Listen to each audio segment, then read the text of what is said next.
Difference ngayon ng Philippines versus yung ACI recommendation sa placement to finishing. Sa ACI, meron silang placement, meron silang screening, meron silang consolidation, and lastly, meron sila sa finishing nila with initial float, waiting time, and troweling.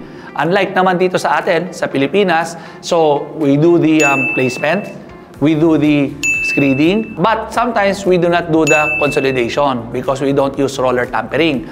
Or sometimes we also do not use the vibrator. And number 4, under naman sa finishing, mostly hindi natin sinusunod yung initial floating, though meron tayong waiting time, we do the troweling immediately during sa finishing stage. Ayan. So, ano ang disadvantages of skipping the initial float and consolidation? So, number 1, pwede ka magkaroon ng mas maraming water bleeding.